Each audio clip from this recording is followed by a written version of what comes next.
마지막 고별 설교가 신명기예요. 그 마지막 고별 설교집이에요, 일종의.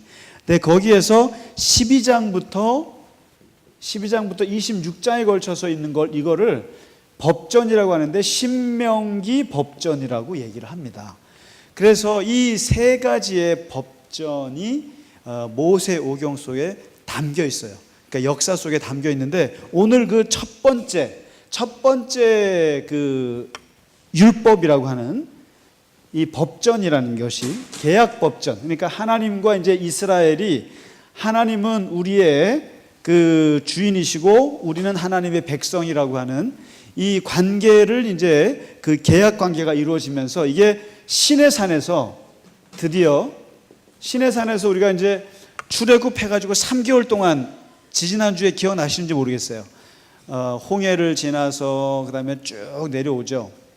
내려서 마라의 쓴물을 먹고, 그 다음에 르비딤, 신광야, 엘림 지나서 한 3개월 정도 겨우겨우 좌충우돌 하면서 시내산에 도착을 했어요.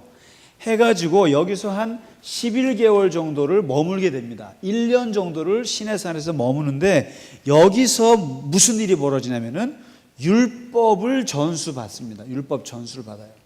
그래서 우리가 이제 보시면 그 모세가 이렇게 시내산에 올라가서 40일 동안 기도하고 십계명을 가지고 내려오는 장면들이 있죠.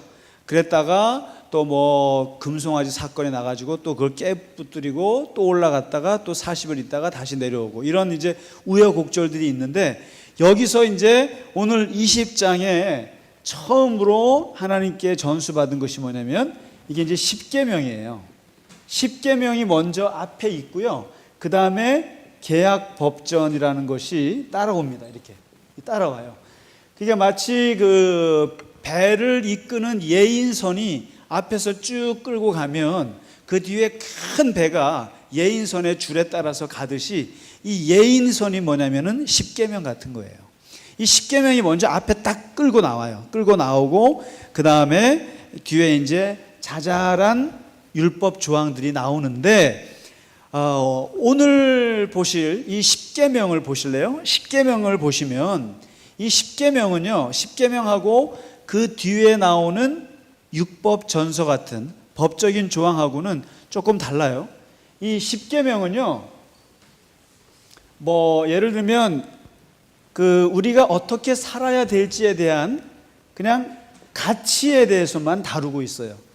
다시 말해서 뭘 못하면 죽인다 라든가 배상하라든가, 또는 이런 사법이 아니에요. 아니고, 그 다음에 이제 계약 법전은, 이거는 일종의 사법이에요.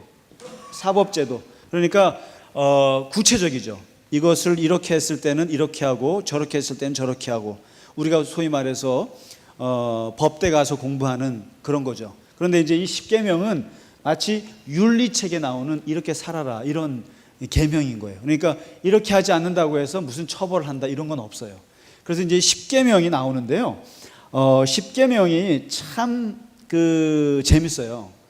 그러니까 뭐 아시다시피 이렇게 1, 2, 3, 4, 그 다음에 1, 2, 3, 그 다음에 4, 5, 6, 7, 8, 9, 10, 뭐 이렇게 되겠죠. 왜냐하면 첫째, 하나님에 대한 예의, 하나님에 대한 예의. 그 다음에 두 번째가 인간에 대한 예의. 이 두 가지로 나눠지잖아요. 근데 이 하나님에 대한 예의를 말할 때 딱 세 가지를 딱 짚어요. 그러니까 하나님에 대해서 너희가 어떤 예의를 지킬 것이냐. 첫 번째, 이게 참 기독교에서 중요한데요. 첫 번째, 다신교 금지. 다신교 금지. 이게 뭐죠? 유일신앙을 얘기하는 거예요. 유일신앙. 그러니까 딱 이제 이 출애굽 시내산에서 선포한 이 유대교 신앙의 핵심은 뭐냐면, 우리가 믿는 하나님은 한 분이다. 이거는 그 당시로서는 매우 파격적인 신관이에요. 신관이에요. 그렇죠. 뭐 이게 사람이 욕심이 많아서요. 욕심이 많아서 원래 뭐랄까 저급한 사회일수록 신들이 많아요. 그리고 뭐 저급하다고 하기는 그렇지만은 그 그리스 신화에 보면 제우스 신도 있고 신들이 많아요. 이게 무슨 말이냐면 우리들이 그만큼 욕심이 많다는 뜻이기도 해요. 많은 신들을 우리가 만들어내요. 그런데 이 유대교에서 출발한 우리 기독교 같은 경우가 이제 이슬람도 포함입니다만은 딱 중요하게 외친 게 한 분 하나님을 믿는다는 거예요. 이게 참 무서운 거예요. 그래서 이게 종교를 나눌 때 제일 근본적으로 나누는 게 뭐냐면 신을 믿는 종교와 신이 없는 종교가 있어요. 유신론과 무신론이 있는데 무신론의 대표적인 종교가 어딘지 아세요? 신을 믿지 않는 종교가 있어요. 뭔지 아세요? 불교가 대표적인 무신론적 종교예요. 우리는 부처님을 믿는다고 생각하죠. 천만에요. 부처님을 공경하는 거지, 부처님의 가르침을 따르는 거지, 부처님을 신앙의 대상으로 삼는 게 아니라고 스님들은 말해요. 근데 많은 이 불자들이 부처님을 믿는 쪽으로 가서 그렇지 원래 불교의 진리는 믿는 거 아니에요. 안 믿습니다. 그냥 진리를 추구하는 분들이 있어요. 그렇게 됩니다. 근데 이제 유신론이 뭐냐면은 이 기독교, 그 다음에 이슬람교, 유대교, 이게 다, 그 다음에 힌두교도 신을 믿는데, 그 다음에 두 번째 갈라놓는 게 뭐냐면은 신을 믿는 종교들 중에서 두 개로 갈라요. 또 신을 믿는 종교들 중에서도 신을 하나만 믿는 종교를 유일신, 그 다음에 여러 신을 믿는 종교를 다신론 하는데, 이 다신론의 대표적인 종교가 어디예요? 힌두교라든가 또 우리나라 무속신앙 같은 거 여러 신들을 그 다음에 제일 대표적인 나라가 어디죠? 일본 같은 나라. 신의 숫자가 자기들도 아마 헤아리지 못할 정도로 많죠. 이게 다신론이에요. 근데 한 분만 믿겠다고 나선 게 바로 이 유대교예요. 그래서 유대교에서 출발한 게 그 다음에 기독교로 이어지고, 기독교에서 이어진 게 이슬람으로 이어져요. 이게 순서가 그래요. 역사적인 순서가. 그러니까 이 한 분 하나님을 처음 시도한 사람이 누구냐면은 아브라함이에요. 아브라함. 그래서 아브라함을 믿음의 조상이라고 하는 거예요. 그래서 아브라함이 처음 시도한 게 뭐냐면 자기네 집은 우상을 파는 집안이었거든요. 저 이라크 땅에서요. 지금 옛날에 그 우르 땅 있죠. 거기서 원래 우산이 아니고요. 우상 장사했던 집안인데 아브라함이 유일신 신앙을 실험을 한 거죠. 어떻게 보면 이 가나안 땅으로 오면서 한 건데, 여기서부터 나온 게 이제 유대교란 말이죠.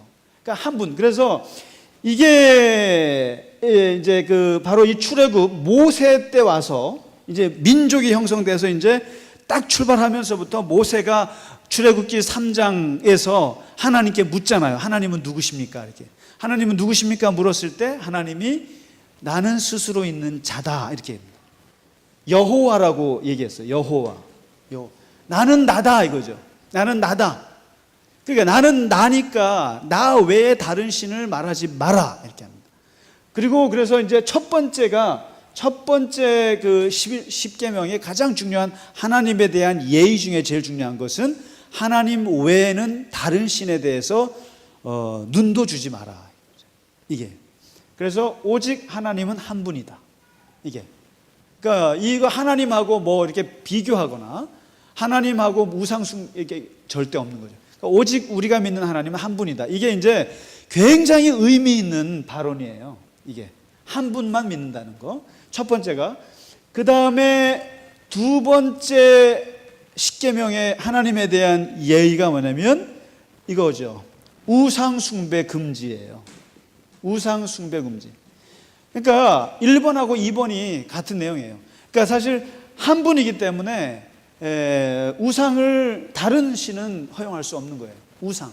그래서 이제 여기서 만든 쭉 나오는데 우상의 특징을 말해요. 여기서요. 십계명에서. 우상의 특징은 뭐냐면 너를 위하여 이렇게 합니다. 너를 위하여. 우상이라고 하는 것은 다 네 욕심에서 발로 해서 나온 게 다 우상이라는 거예요. 그래서 그러면 우상이 뭐가 있느냐? 이게 사실 성경은요, 우상과의 싸움의 역사예요. 이제부터 보세요. 계속 이스라엘은 우상과의 싸움이에요. 그래서 이 광야 때는, 근데 우상이라는 게 다 어디서 오냐면은 주변 문화에서 다 와요. 주변에서 다 다른 민족들하고 결혼하고 이러면서 들어오는데, 그게 바알신이라든가 아세라시라든가 밀곰이라든가 그 주변 문화들에서 오는, 그 다음에 이제 이게 쭉 오다가 심지어는 예수님 당시에는 뭐가 오냐면은 이제 그리스 신들 있죠, 로마 신들 있죠, 황제 신, 이런 것들이 다 우상으로 이제 도전이 되죠. 그러다가 예수님께서 이런 말까지 했어요. 우상으로 새롭게 떠오른 거를 돈이라고 얘기했어요. 돈.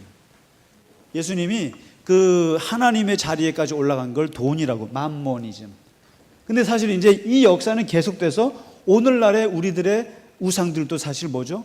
우리는 좀 더 많아졌죠. 돈도 우상이고, 자식도 우상이고, 명예도 우상이고, 성공도 우상이고, 행복도 우상이고, 건강도 우상이 돼버리고. 그러니까 예를 들면 건강이 최고야, 이 말도 사실 어떻게 보면 우상이에요. 건강이 최고예요. 어떻게 건강이 최고예요? 예를 들면 뭐 말의 의미는 알겠습니다만, 그만큼 우리가 집중하고 거의 우상 숭배하다시피 하는 것들을 잘 보면 굉장히 많아졌다는 거죠. 근데 이제 아무튼 하나님 외에 다른 것을 섬기는 건 안 된다. 우상 숭배.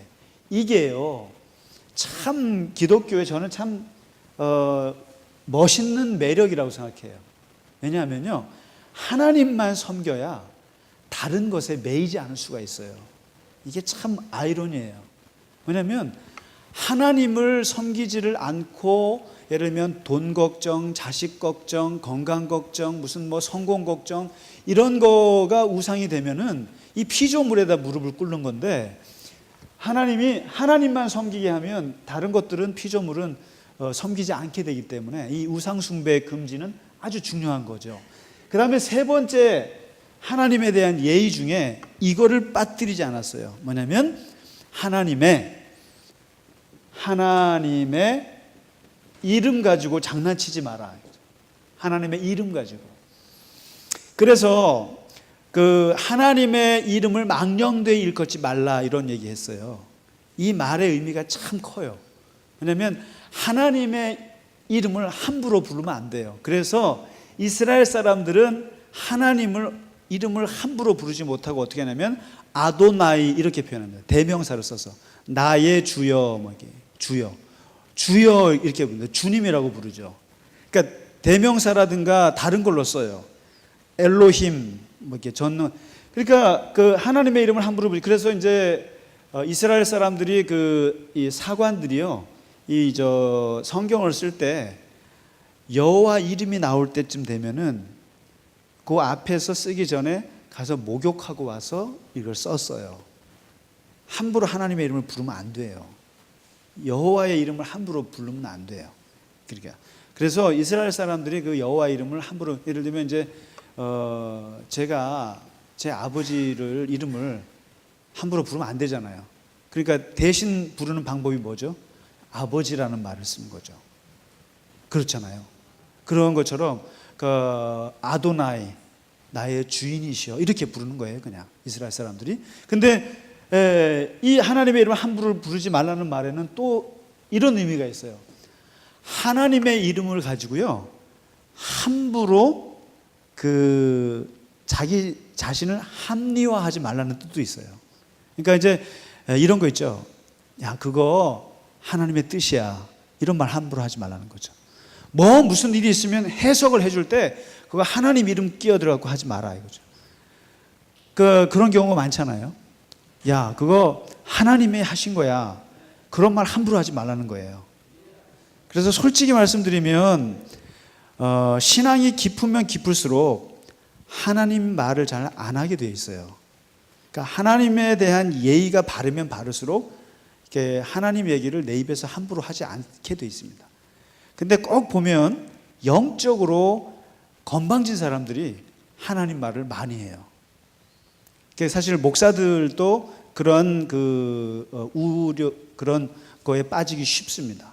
왜냐하면 하나님의 말씀을 이렇게 전한다고 하다 보니까 지나치게 자기 자신의 생각을 하나님의 이름으로 막 말할 때도 있죠. 그거 굉장히 조심해야 되는 거거든요. 그래서 저는 그래요.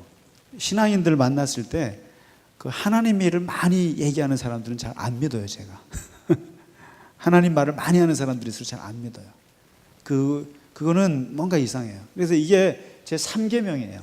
하나님의 이름을 함부로 부르거나 하나님의 이름으로 뭘 자꾸 정당화하거나 자꾸만 뭘 얘기하지 말아요. 그래서 그 하나님의 뜻이야, 뭐 하나님이 어쩌고 자꾸 얘기하는 건 안 좋습니다. 그러니까 왜냐하면 하나님은 하늘에 계시고 우리는 땅에 있기 때문에 그거 그렇게 하나님이, 그래서 예수님이 어떤 말까지 하시냐면 하나님의 이름으로 맹세하지 마라. 그러니까 그 당시에 사람들이 흔하게 썼던 말이 무슨 맹세할 때요, 야 내가 하나님의 이름으로 맹세할게 이렇게 하죠. 그러니까 그걸 예수님이 보시고 되게 꼴불견이라고 생각하신 것 같아요. 왜냐하면 하나님의 이름을 망령되이 일컬을 뿐만 아니라 지키지도 못할 맹세를 왜 하나님의 이름을 거냐는 거예요. 그래서 하나님을 하나님 되게 해야 되는데 자꾸만 그 장난치는 거죠. 그래서 이 세 가지, 유일신, 우상숭배 금지, 하나님의 이름을 망령되이 일컫지 마라, 이거를 이제 그 10계명에다가 딱 해놨어요. 그래서 하나님에 대한 예의를 얘기하고요. 그 다음에 아주 이상한 율법이 하나 있어요. 그 중간에. 그게 뭔지 아세요? 네 번째가 안식일 있죠. 네, 안식일이 싹 들어와 있어요. 안식일. 이 안식일에 대해서 정확히 지키라. 그리고 안식일은 항상 이때는 아무것도 하지 말고 휴식을 갖고 그 다음에 하나님을 만나는 시간으로 갖고 이렇게 해라. 이 안식일 전통은 너무나 강하게 내려와서 지금도 이스라엘 사람들이 안식일에 보면 정말 단추 하나 누르면 안 되고 밥을 해서도 안 되고 몇 킬로 이상을 걸어가서도 안 되고 무슨 일을 해서도 안 되고요. 안 해요. 그래서 여러분 아시다시피 엘리베이터 버튼 누르는 것도 일이라고 생각해서 그 안식일 엘리베이터가 따로 있는 거 아시죠? 안식일 날 그렇게 있는데 이게 2000년 전에 예수님 당시에도 문제가 돼서 예수님이 이것 때문에 사실 돌아가시기도 하고 미움받았어요. 안식일 날 사람 고쳐주고 안식일 날 밀밭 가서 막 먹기도 하고 그래가지고요. 그때 예수님이 얘기했던 안식이 뭐냐면 안식일을 왜 주셨는가? 왜 주셨는가? 왜냐면 사람을 위해서 주신 거다. 사람의 생명을 위해서 주신 거다. 이 안식일의 형식에 빠져가지고 사람이 죽어가는 것도 모른 척하는 것은 안 된다. 그렇게 해서 안식일 논쟁을 많이 했을 정도로 이 안식일이 참 중요합니다. 그래서 이게 이제 네 번째 딱 들어가고요. 그 다음에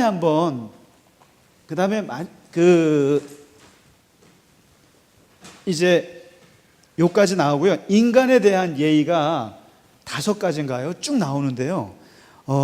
재밌어요. 이게 부모를 공경하고, 그 다음에 뭐죠? 예, 살인하지 말고, 살인을 금지하고, 7번째는 간음을 금지하고, 8번째가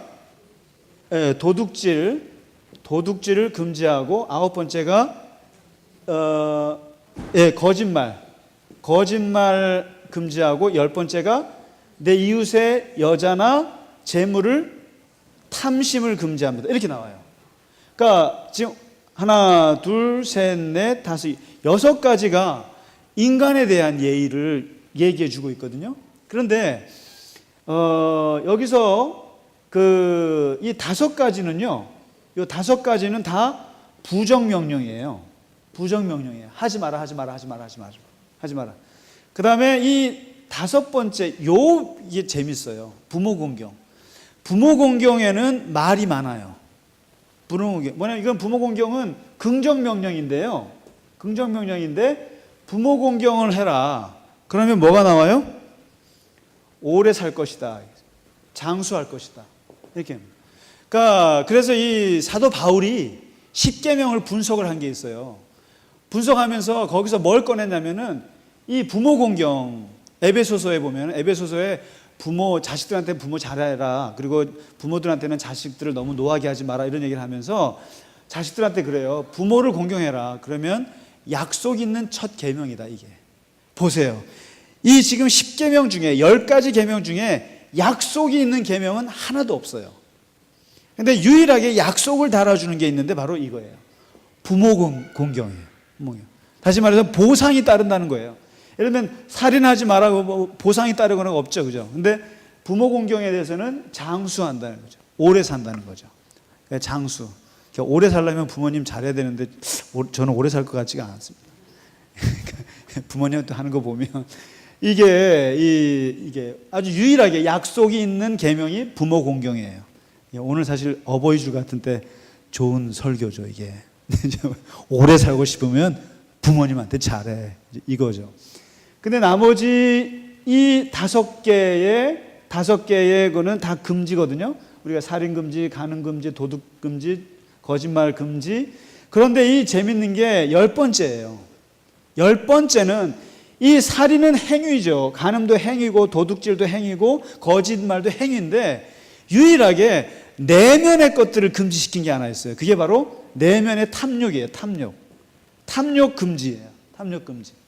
근데 결국에는 이걸 보면요, 이 위에 살인, 간음, 도둑, 거짓말 이것들이 다 어디서 출발하냐면은 탐욕에서 출발한다는 거죠, 이게. 그래서 이게 참 마지막 이 10번째 계명이 참 의미심장해요. 결국에 사람에 대한 탐심으로 이것이 살인이 발생하고 탐심 때문에 간음이 발생하는 거죠. 그 다음에 사람이 탐욕이 있으니까 도둑질 하는 거고, 그 다음에 탐욕이 있으니까 거짓말을 하는 거란 말이죠.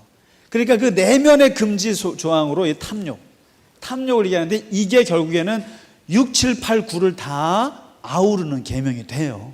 그래서 이 프랑스의 유명한 르네 지라르라고 하는, 이름도 참 지랄 같은 그분이 이 탐욕에 대한 연구를 했어요. 근데 이 10계명을 분석을 그렇게 했어요. 이게 결국에 이 10계명, 이 탐심이라는 것이 이것을 다 잡아먹는 거다 이거죠. 이게 그래서 이제 그런 그 사람들의 그 이제 10계명을 얘기하는데, 아무튼 더 재밌는 것은 이 10계명이요, 천주교가 다르고 개신교가 다르고 유대교가 달라요. 또 그거 아세요? 장론이 똑같을 것 같잖아요.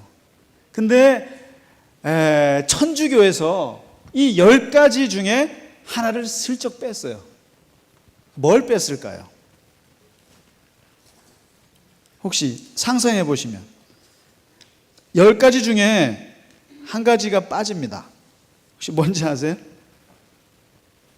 뭐가 빠졌을 것 같으세요? 우리는 성모 마리아도 모셔야 되고 또 성인들도 숭배도 해야 되고, 그리고 또 여러 이제 그런 뭐 있잖아요. 그 많잖아요. 기도하는 게 많아요, 천주교는요. 근데 이제 우리가 종교개혁 500주년을 맞아서 저희가 아마 10월 달쯤에 그 이번에 참 해보지 못한 성서 현장 연수를 해보려고 그래요. 아마 이제 그 베드로와 그 바울이 이제 로마에서 피를 흘리고 죽으면서부터 기독교 역사가 또 출발하거든요. 그래서 카톨릭 역사가 시작이 되는데, 그래서 로마로 들어가서 이제 피렌체를 지나서 이제 저 밀라노 쪽으로 가서 그다음에 스위스, 그다음에 스위스 가서 이제 그 칼뱅이랑 그 쯔빙글리를 만나고 독일에 가서 이제 루터, 그리고 이제 민처 같은 사람들, 그다음에 이제 체코 쪽으로 가서 그 아주 그 원래 종교개혁의 선각자였던 얀 후스 같은 사람, 이렇게 해서 한 4개국 정도를 이렇게 돌까 하는데요. 가게 될지 모르겠습니다만 하여튼 하면서 이제 천주교를 또 생각하게 되죠. 그래서 이번에 아마 가면은 교회사 2000년을 공부하게 되는 코스가 될 것 같아요. 그래서 저 지금 공부하고 있어요. 공부하고 있는데 이 로만 카톨릭에서 10계명을 약간 조작을 했어요. 약간 뺐어요. 뭔지 아세요? 뭘 뺀지 아세요? 뭘 뺐을 것 같으세요? 우상 숭배 금지를 뺐어요. 우상 숭배. 이게 보면 한 분이신 하나님을 흠숭하여라. 1번이에요. 이거 똑같죠. 2번이 우리는 보통 하나님 외에는 다른 신을 내게 두지 말라 이잖아요. 근데 천주교에서 2번은 하나님의 이름을 함부로 부르지 마라 이렇게 나와요. 이게. 그리고는 맨 마지막에, 그러면 하나가 비잖아요. 그래서 맨 마지막이 뭐예요? 남의 집의 아내를 탐내지 말고 남의 집의 재물을 탐내지 말라 나오잖아요. 근데 천주교에서는 이거를 9, 10으로 나눠서 재물과 아내 이렇게 나눠서 10개를 채워요. 근데 뭘 빼요? 우상숭배 조항을 빼요. 이렇게. 그러니까 의도가 뭐겠어요? 그거죠. 예. 그러니까 이제 그 뭐 마리아 뭐 여러 이제 그 성인들 숭배 같은 게 천주교는, 그래서 이제 그 종교 개혁을 공부해 보면 그 16세기에 얼마나 로만 가톨릭이 군더더기가 많았는지 정말 여실히 보여주는 거죠. 그리고 이제 마틴 루터나 칼뱅 같은 종교 개혁자들은 원래의 원초적인 그 엑기스로 들어가려고 했던 거고요. 그러니까 이제 그런 그 군더더기가 바로 이 우상들이 많았죠. 뭐 면죄부부터 해가지고 기가 막히게 많은데, 아무튼 그건 나중에 우리가 이제 그 성서연장 연수를 이번에 종교개혁 500주년을 가게 되면 아마 제가 한 5주나 6주나 걸쳐서 이 시간에 그 종교개혁 교회사를 공부하게 될 수도 있어요. 9월 달쯤에. 그래서 그 이제 그 성서연장 연수에 맞춰서 쭉 또 교회사를 미리 공부하고 가는 게 좋겠죠. 예, 아무튼 그렇습니다. 그래서 지금 10계명이 지금 먼저 이렇게 앞으로 이제 끌려져 나오고요. 그렇게 해서 계약 법전이 시작이 되는데, 한번 20장을 한번 펼쳐 보시겠어요? 20장에 예. 보시고 이제 그 다음에 보시면요, 진짜 민법, 사법이 나와요. 민법, 형법이 진짜 나오는데요. 그거 이제 간단히 하고 마치도록 하겠습니다. 일단 10계명이 먼저 그걸 쭉 끌고 가고, 그 다음에 21장에 보시면은 이제 그 20장 보면은 제단을 어떻게 할 것인가. 제단. 그러니까 하나님을 섬기는 제단에 계단을 만들지 말라는 말이 있어요. 왜냐하면 계단을 올라가다 보면 네 밑에 다 보인다 이거죠. 보세요. 옛날에 남자들이 치마 입었잖아요. 너는 층계로 내 제단에 오르지 마라. 내 하체가 그 위에서 드러날까 함이라. 계단 올라가다 보면 보이잖아요. 그러니까 이런 말까지 합니다. 제단에 대한 법이 있고, 그 다음에 이제 여기 이제 본격적으로 인간관계에 대한, 종에 대한 법이 있어요. 종에 대해서 할 때 보면, 종은 사람을 종을 쓸 때는 6년 동안을 쓰고 7년 때는 해방시켜라. 이게 안식년 제도가 여기서 나와요. 안식년 제도. 그리고 안식년보다 더 좋은 게 희년이에요. 그러니까 뭐냐면 무조건 이스라엘은 6일 일하고 7일 쉬고요. 6년 일하고 7년째 쉬고, 그 다음에 7년에서 49년을 일하고 50년째는 완전히 해방시켜요. 그거를 희년이라고 그래요. 그래서 이 777 이게 되게 중요한데, 그래서 이 종도 6년 동안은 네가 마음 쓰고 7년째는 자유 해방시켜야 돼요. 항상 이 안식일은 안식년이라 안식일, 안식년, 희년 50년 만에 들어. 이거는 해방이라는 뜻이 있어요. 해방. 그다음에 자유의 뜻이 있어요. 그래서 종도 영원하게 너를 평생 종으로 부를 수 없다. 만일에 평생 종을 쓰려면 그 종이 자원해서 나 안 나갈래요 그러면은 그때는 도장을 찍어가지고 너를 영원한 너의 종으로 써라 이렇게 하는 거죠. 그러나 무조건 6년, 7년째는 풀어주라 이거고요. 그 다음에 재밌는 건 이거 계약법전에서 제일 중요한 것 중에 하나가 폭행에 대한 거예요. 폭행, 폭력에 대한 거예요. 폭력에 대한 건데요. 사람을 쳐 죽인 자는 죽여야 한다. 뭐 이렇게 나오면서 쭉 나와요. 근데 이 폭행에서 중요한 게 고의성이에요. 이게 우리가 지금도 보면 그 법정에서 중요한 게 고의성이 아니겠어요? 그래서 과실치사냐 아니면 그냥 치사냐 이것 따라서 이게 형량이 달라지는 것처럼 그때도 고의를 가지고 죽이면 진짜 큰 죄고 고의가 아닌 경우에는 좀 봐주고 이런 게 이제 있단 말이죠. 있는데 여기서 무조건 죽어야 되는 죄가 뭔지 아세요? 부모님 죽인 사람들, 부모님 때리고 그다음에 부모님 저주하거나 이런 사람들은, 그다음에 사람을 납치한 사람들 무조건 죽여라 이렇게 나와요. 근데 제일 중요한 게 원칙이 나와요. 23절입니다. 23절부터 25절에 이게 그 유명한 동태복수법이에요. 동태, 명태가 아니고요, 동태예요. 동태복수법이라는 것이 여기서 나와요. 왜냐하면 눈을 뽑았으면 너도 눈을 뽑고, 그 다음에 이를 뽑았으면 이를 뽑고, 생명을 취했으면 생명으로 갚고, 상하게 한 것은 상하고로, 때린 것은 때려라 이거예요. 어떻게 생각하세요? 잔인해 보이죠? 잔인해 보이지 않으세요? 그렇죠? 그래서 예수님이 이 동태복수법을 뒤집었어요. 뭐라고 뒤집냐면은 오른뺨을 맞으면 왼뺨도 돌려대고, 오리를 가려면 십리도 가지고, 속옷을 달라면 겉옷을 주라, 이렇게까지 더 나갔어요. 그런데 이 상황으로 돌아가 보세요. 잘 생각해 보세요. 만일에 권사님이 어떤 사람이 저한테 뺨을 한 대 때렸어요. 그러면은 저는 저 사람에게 어떻게 할까요? 뺨을 몇 대 때릴까요? 절대로 한 대 안 때립니다. 절대로 2대 때려요. 열받아요. 아니면 주먹으로 때려요. 그러면 저쪽에서는 뭐가 나와요? 2대 맞으면 칼을 들어요. 칼을 들고 찔러요. 그러면 이쪽에서는 칼이 찔리면 어떻게 하면 여기서는 몽둥이와 망치를 들고 더한 걸 들고 때려요. 그럼 저기서 총을 들어요. 그래서 대포를 들어요. 이게 뭐냐면 그때도 이걸 알았어요. 뭐냐면 폭력의 악순환이라는 걸 알았어요. 악순환. 이게 폭력은요 절대로 주고받고가 안 돼요. 그래서 항상 한 대 때리면 2대가 날아오고, 2대 때리면 4대 날아오고, 4대 날아오면 나중에 돌 날아오고, 이렇게 확대가 돼 있어요. 이게 증폭하게 돼 있어요. 그래서 이 계약 법전이 말하는 이게 뭐냐면은 눈이 뽑혔으면 눈만 뽑으라는 뜻이에요. 귀를 뽑지 말고. 그리고 만일에 코가 뽑혔으면 코만 뽑아야 되는데 목까지 자른다는 거예요. 그래서 나온 게 이게 동태복수법이에요. 이게. 그러니까 이게 그 당시로서는 가장 합리적인, 너 한 대 맞았다고 해서 2대 때리면 안 된다는 뜻이에요.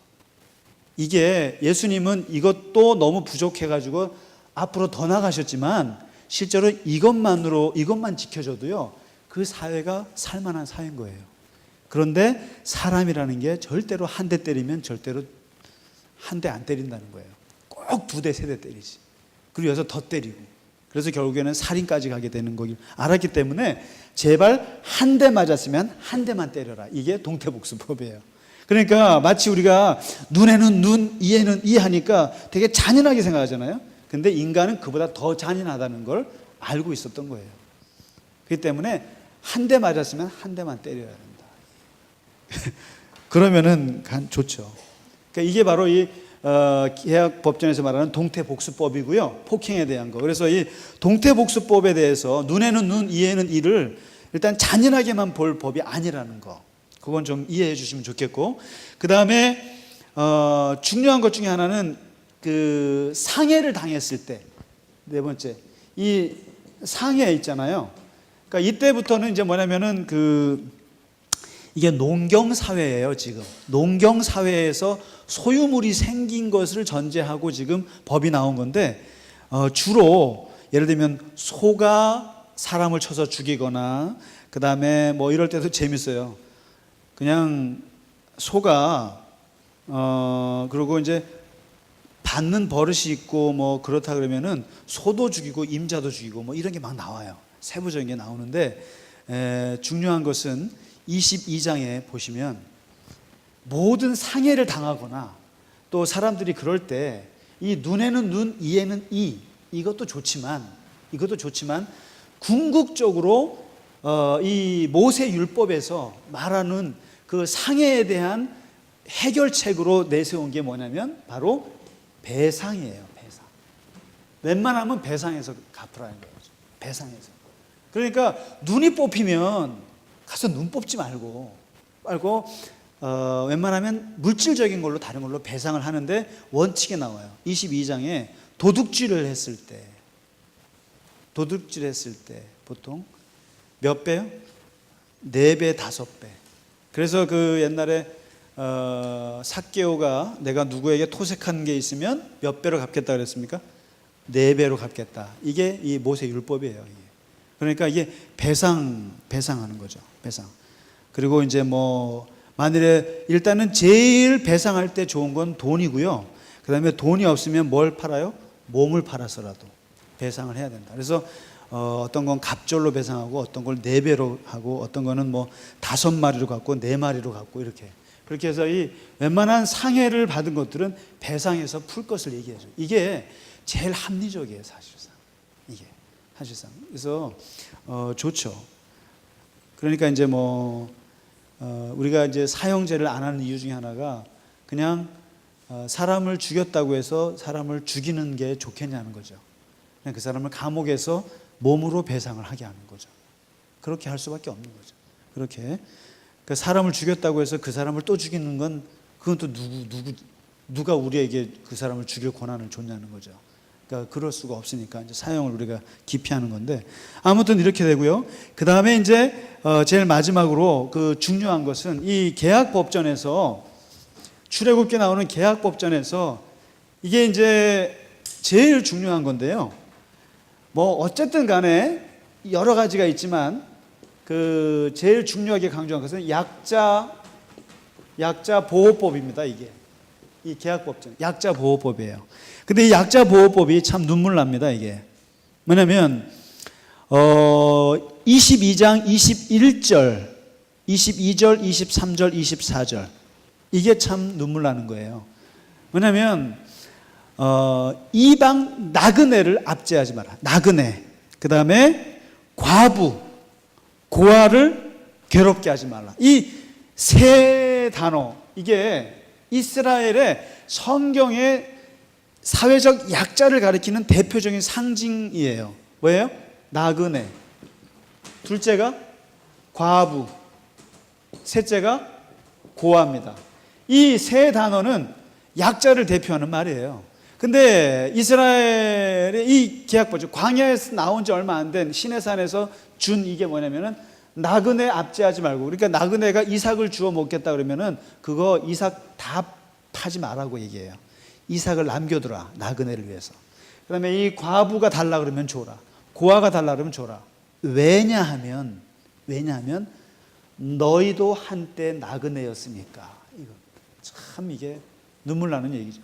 너희도 한때 비참한 나그네였다는 것을 기억하고 나그네들에 대한 긍휼함을 가지라, 보호해달라, 약자. 그래서 이 성경 모세 율법이 율법을 욕하고 있지만요. 그러나 이 기본적으로 성경이 담고 있는 이것은 약자에 대한 배려가 기독교 사상 속에 깊이 담겨져 있습니다. 이 사람들.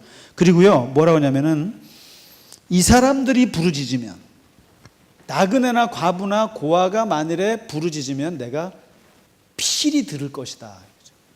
네가 만일에 걔네 압제했을 때 걔네가 부르짖으면 내가 응답할 거다. 그러니까 함부로 하지 마라. 약자를 보호하라. 이렇게 하고 나고요. 그 다음에 이 사람들한테 누구든지 이자를 받지 마라. 이자. 그래서 성경은 이자 금지예요, 사실은. 이자. 근데 이 이자 가지고 이자 놀이를 제일 잘한 나라가 어느 나라인지 아세요? 예? 우리나라요? 이자 돈을 제일 잘 만지는 세계적인 나라가 어딘지 아세요? 이스라엘이죠. 유대인들이죠. 이 사람들이 이 고금리 갖고 돈 많이 벌었죠. 근데 이 계약 법전 안에는 이자 금지가 돼 있어요. 이자 받지 마라. 왠지 아세요? 이자를 받지 말아야 되는 것은, 이자라는 것은 무슨 근거로 이자를 받죠? 시간이 지났을 때 돈이 덧붙여지는 거죠. 그러니까 돈이라고 하는 것은 성경에서는 노동의 대가로 돈이 주어지는 거거든요. 근데 이 시간의 대가로 주어진 게 이자예요. 근데 이 시간이 누구 거냐는 거예요. 이 시간은 하나님의 거야, 이거죠. 그렇기 때문에 이자, 너가 이자 받을 권한은 없어. 이게 성경에 말하는 거죠. 시간이 하나님의 건데 왜 네가 시간이 지났다고 해서 너가 거기다 돈을 덧붙이냐 이거죠. 노동이 아니잖아 이거죠. 근데 이제 그거는 오늘날 좀 설득력이 없죠. 무이자 되는데 없나 어디? 아무튼 그렇습니다. 그래서 옷도 만일에 전당 잡았을 때 옷도 절대로 저녁 전까지 돌려줘야 돼요. 왜냐하면 옷은 그 사람의 이불이니까. 만일에, 그러니까 최소한의 생명까지 뺏을 만큼 너의 그런 이 물질 관계로 그렇게 해서 뺏어서는 안 된다는 거예요. 그러니까 그 사람이 죽을 만큼 해서는 안 된다. 아무리 네가 못 받았다 하더라도 해 지기 전에 돈을 줘라. 그것이 유일한 옷이라. 이런 겁니다. 이런 것들. 그 다음에 재밌는 것은 23장 마지막에 아무리 이 사람들이 약자라 할지라도 재판할 때, 재판정 앞에 섰을 때는 항상 중요한 건 공평해야 되는데 가난한 자라고 해서 편들지 마라 이런 말도 해요. 그러니까 가난하니까 이게 지금 편들라고 돼 있잖아요. 그렇죠? 근데 보호하라고 되어 있으면서도 그러나 재판할 때는 가난하다고 해서 그 사람들 약자 편에 서서 하지 마라. 뭐라고 나옵니까? 여기 23장 6절에요. 가난한 자의 송사라고 정의를 굽게 하지 말고 거짓 일을 멀리하고 무죄한 자와 의로운 자를 죽이지 말라. 뇌물을 받지 말라. 뇌물은 밝은 자의 눈을 어둡게 하고 의로운 자의 말을 굽게 한다. 그러니까 뭐냐면 이 재판 앞에 섰을 때는 가난한 사람이라고 해서 두둔하면 안 되고 또 강한 사람이라고 해서 그거는 더더욱 안 되는 거고요. 그래서 이렇게 그러니까 이게 참 이율배반적으로 들릴지 몰라도 그러나 이것은 이거고 이것은 이거라는 거죠. 이런 얘기를 합니다. 이렇게 해서 대략 쭉 해서 계약법전의 첫 법전의 이야기를 오늘 대략 그냥 간단하지만 말씀드렸습니다. 예, 그렇게 해서 이제 그 시내산에서 이제 쭉 얘기를 했더니만 이스라엘 백성이 지키겠다고 이제 그렇게 하고요. 그 다음에 절대로 가나안 땅에 들어가서 다른 민족들이랑 동맹을 맺지 마라 이게 동맹. 왜 그럴까요? 이스라엘 사람들이 왜 배타적인지 아세요? 동맹을 맺게 되면 다시 말해서 같이 식사를 하게 되면 그 다음에 결혼을 하게 되고 이렇게 되잖아요. 서로 교류를 하게 되면 FTA를 한다 이 말이죠, 서로가. 그래서 식사를 하고 결혼을 하고 자식을 낳고 하다 보면 여기에 뭐가 들어와요? 이방 신이 들어오기 때문에 신이 들어오게 되면 이것이 너희의 함정이 될 것이고 올무가 되기 되고 그리고 나는 이런 다른 신들을 질투하는 하나님이고 시기하는 하나님이니까 그래서 아예 그들과 동맹하거나 하지 마라 이런 얘기가 나옵니다. 아무튼 오늘 지금 대략 말씀드렸던 게 이 이스라엘 최초의 법전, 계약 법전을 오늘 말씀드렸습니다. 예, 좀 시간 지났는데 고생 많으셨습니다. 예, 됐습니다.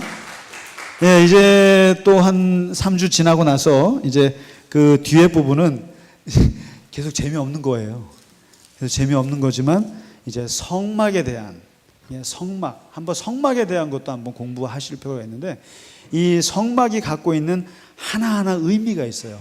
참 재밌습니다. 그래서 이 성막을 모세가 만들고 그다음에 이 성막 모델이 솔로몬 성전이 되죠. 그리고 그 성전의 모델이 우리의 신앙의 기본적인 또 모델로 되기 때문에 그래서 의미 있는 것이 되겠습니다. 예. 혹시 질문 하나 있으면 받고 마치겠습니다. 예. 나그네가 약자이죠.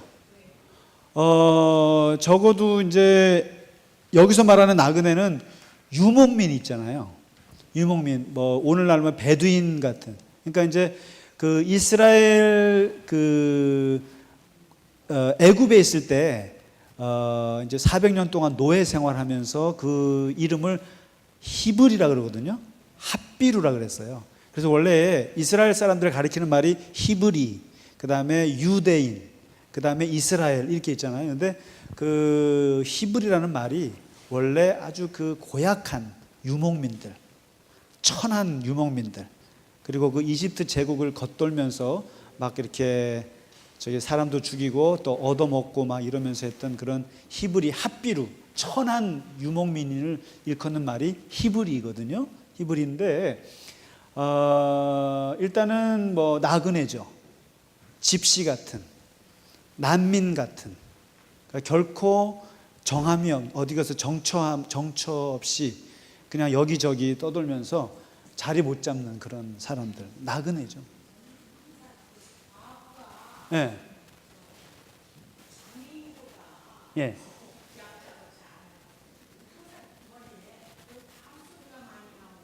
예.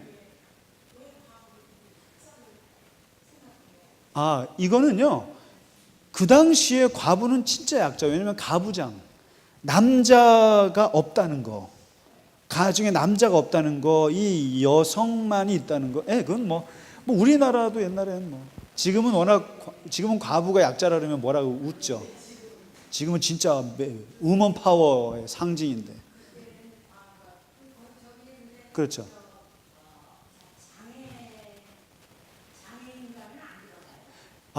이 오늘날에는 우리가 이 장애인이 약자이잖아요.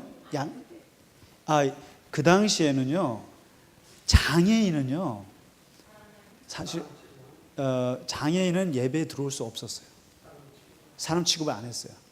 그러니까 예를 들면 뭐 이제 보면 앞으로도 보시겠습니다만은 고자는 성회에 들어오지 마라. 쉽게 말하면 예배에 들어오지 말라는 거예요. 그다음에 뭐 다리 저는 사람. 그러니까 예를 들면 무슨 양을 바쳐도 양이 다리가 부러지거나 털이 빠지거나 이런 거는 안 받잖아요. 제사에. 마찬가지로 사람도 똑같은 거예요. 사람도 뭔가 뭐 이게 육체적으로 뭐가 있으면 하여튼 차별이 됐었어요. 근데 그거는 우리 성평등 우리 교수님 권사님도 계시지만 저런 차별이 없어진 지가 뭐 몇 년 됐나요? 정말 근대 현대에 와서야 그런 것이 인권 사상이라는 게, 우리 다음 주에서 오준 대사님 와서 인권 얘기하시겠지만 인권이라는 게 이때 뭐 있었나요? 뭐. 예수님 당시에도 그렇고 이게 아주 최근의 일이죠. 사실 우리가 그나마 장애인을 이렇게 떠받들어 주게 된 거는 있을 수 없는 얘기. 하나님의 전에 들어올 수가 없는 굉장히 차별적인 역사. 그 당시는 뭐 어쩔 수 없잖아요. 몇천 년 전 얘기인데. 예. 개혁해야 돼. 그렇죠. 요즘에 목사들이 예를 들면 성경도 다 바뀌어야 돼요. 시각 장애인을 보셨으니 이렇게 해야지. 소경이다, 장님이다 이런 말 쓰면, 지난번에 우리 교회 전화 와가지고 문둥이라고 했다고, 이제 그러니까 그 한센인 협회에서요 설교들을 모니터링 하나 봐요. 그래서 우리 목사님이 이렇게 하다가 어쩌다 이렇게 문둥이라는 말이 이게 쉬우니까 이렇게 했는데 그거 했다고 고소한다고 이렇게 전화 왔었어요. 그렇게 이제 이 사람들이 여러 군데 전화해가지고 하는 거예요. 그러니까 그런 거에 대한 지금 이게 긴장하지 않으면, 그 차별적인 언어를 쓰면, 그것도 특히 공적인 자리에서 설교 자리에서 그 비하하는 말 하면 이제는 안 돼요. 이런 사회가 된 지가 뭐 얼마나 됐겠어요. 예. 굉장히 중요한 지적이신데요. 그 말씀도 맞아요. 그러니까 뭐냐면 제가 아까 이제 그 다신 같은 경우는, 그러니까 아주 어떻게 보면 그 그리스 신화도 그렇고 그 이제 신을 많이 섬기는 문화 같은 경우는 신이 곧 인간이고 인간이 신이에요. 그러니까 뭐 이렇게 쉽게 말하면 제우스 신이 막 보면 막 바람 피잖아요. 그럼 막 헤라는 막 참지 못해가지고 막 그러고, 그러니까 그 신이라고 하지만 거의 인간의 본능을 그대로 다 표현한 거잖아요. 그러니까 다신론의 사회에서는 그 신하고 인간이 굉장히 인간적이죠, 사실상. 그리고 이제 그게 인간의 많은 욕망들이 다 분출돼서 신처럼 얘기를 할 수 있다는 면에서 제가 아까 말씀드린 거고요. 사실 유일신도 꼭 좋다는 것만 있는 건 아니에요. 굉장히 배타적일 수는 있어요. 그건 맞아요. 그러니까 사실 그 기독교하고 불교나 다른 걸 봤을 때 보면 이제 기독교가 어쩔 수 없이 가지고 있는 배타성이 좀 있어요. 그 하나님이 우주의 하나님이라고 이렇게 생각했어도 참 이렇게 보면 배타적으로, 이게 한 분 하나님 뭐 그런 면도 없지 않아 있고, 그렇게 볼 수 있는 여지는 있다고 봅니다. 예.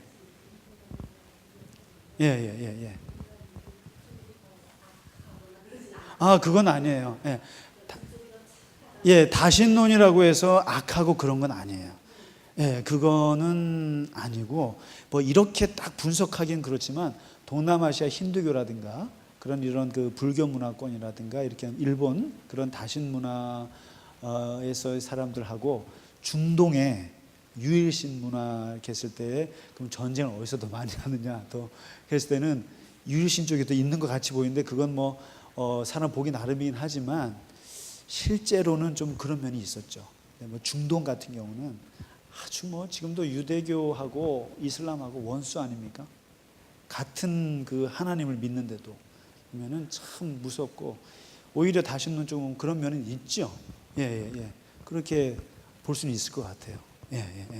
그러나 이제 기독교에서 말하는 그 한 분 하나님, 이게 뭐냐면 아까 이 여러 신들을 섬기는 것보다 한 분을 믿음으로써 이 자연 만물에 대해서 우리들이 거기에 무서워하지 않는다는 뜻이에요. 그런 면에서. 그러니까 한 분 보이지 않는 하나님을 믿음으로써 보이는 세상을 두려워하지 않는다는 뜻이거든요. 그래서 이 기독교 신앙 갖고 있는 사람들이 그런 면에서 피조물에 무릎을 꿇지 않는 거죠. 이제 그런 면이 있는 거죠. 근데 이제 그런, 뭐 여러 가지 오늘 좋은 말씀 해주셨습니다. 네네네. 네네네. 예. 이 사람들이 구약의 유일신론을 받아들이는 게 굉장히 저항이 많았을 겁니다. 뭐 실제로 이제 우리나라에서도 말하자면 구약의 하나님은 이스라엘의 하나님으로 그렇게 알고 있는 사람들이 많으니까 이제 그런 그 수용하는 과정에서 굉장히 신학적으로 저항이 많았을 거라고 생각하는데 이제 그런 사례들을 조금 말씀해 주세요. 유일신을. 네, 그렇죠. 그럼요. 이 한 분 하나님을 믿는 이 투쟁의 역사가 6,000년인 거예요. 구약의 3,000년, 4,000년, 그리고 이 신약에 뭐냐면 이제 창세기 출애굽기부터 이제 시작되지 않습니까? 가나안 정착 때부터 시작되는, 정말 저는 성경 보면 볼수록 그 투쟁인데 뭐냐면 다신론과의 싸움이에요. 이게 쉽게 말하면. 그러니까 사람들은 기본적으로 여러 신을 섬기고 싶은 거예요. 바알도 섬기고 싶고 아세라도. 그러니까 농사를 지을 때는 바알이 와서 좀 도와주고, 또 비가 올 때는 아세라가 좀 도와주고, 이집트 같은 경우는 그 여러 신들을 720가지의 신들이 그때마다 도와주고 우리의 삶을 풍족하게 해주기를 원하는 게 있는 거죠. 근데 이거를 깨고 보이지 않는 한 분 하나님에 대해서 계속 예언자들이 얘기하고 엘리야가 싸우고 엘리사가 싸우고, 이 역사가 이게 구약의 역사거든요. 사실은 우상과의 싸움인데, 어떻게 보면 이게 여러 신들을 그거에 한 분만 섬겨라, 이게 이제 그거예요. 그래서 그런 면에서는 성경 자체가 한 분 하나님에 대한 치열한 싸움이었고, 실제로 이스라엘 백성들은 계속 다신론 문화 속에, 도전 속에 계속 그게 있었죠. 그렇게 막 유혹이랄까? 계속 그런 거에 살아왔죠. 그리스 신도 섬겨보고 막 그랬는데, 계속 이제 예언자들이라든가 그런 그 제대로 된 사람들은 계속 그것을 강조해 왔던 거죠. 한 분 하나님만. 그래서 지금까지 지켜온 거죠. 그 대단한 역사입니다. 한 분 하나님만 모신다는 거. 이건 기독교의 아주 치열한 역사인 거죠. 볼 수 있을 겁니다. 네네네.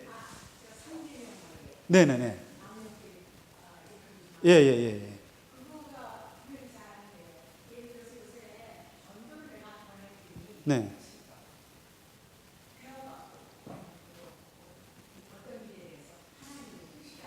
네. 네. 아니요, 그건 아니에요. 그러니까 뭐냐면, 이게 너무, 그러니까 이 하나님의 뜻에 대해서는 제가 저번에도 한번 문창극 총리 얘기 나왔을 때, 그때 그분 그 하나님의 뜻 때문에 떨어졌잖아요. 총리 떨어졌잖아요. 그때 하도 많은 분들 질문하니까 설교를 한번 한 적이 있는데, 그때 말씀드렸던 게 그거였어요. 하나님의 뜻은 이다와 이따의 차이라고. 뭐냐면 그리고 지나고 나서의 문제예요. 뭐냐면 지나고 나서 여기에 하나님의 뜻이 있었구나, 이건 정확하게 괜찮은 말이에요, 사실. 근데 지금 알지도 못하면서 그게 하나님의 뜻이야 미리 말하는 건 안 돼요. 하나님의 뜻이다 이건 안 되고요. 거기에는 아마 하나님의 뜻이 있을 거야, 이거는 말할 수 있어요. 그건 우리가 그렇게 짐작할 수 있는 거예요. 왜 그러냐면 우리가 그 하나님의 뜻이야 이것처럼 건방진 게 없어요. 왜냐하면 하나님은 우리의 머리로 헤아릴 수 없는 분이란 말이죠. 그렇기 때문에 그걸 인정하고 얘기를 해야 그게 예의가 바른 거지. 그게 하나님의 뜻이야 그러면 하나님이 네 머릿속에 들어있는 거가 되는 거죠. 내 언어 속에 하나님이 딱 갇혀버리는 거니까. 그런 게 망령되다는 거예요. 네가 뭔데 네가 함부로 그 크신 하나님의 뜻을 딱 규정해서 말하냐는 거예요. 네가 뭔데? 예, 예, 예. 예. 아니. 그러니까 그건 하나님의 뜻인 것 같아. 이렇게 해야 돼요. 이거 저조차도 그거 정말 저도 말하고 싶죠. 목사가 돼가지고 집사님 그거 하나님의 뜻이에요. 이렇게 말하고 싶죠. 예, 근데 예. 예. 예.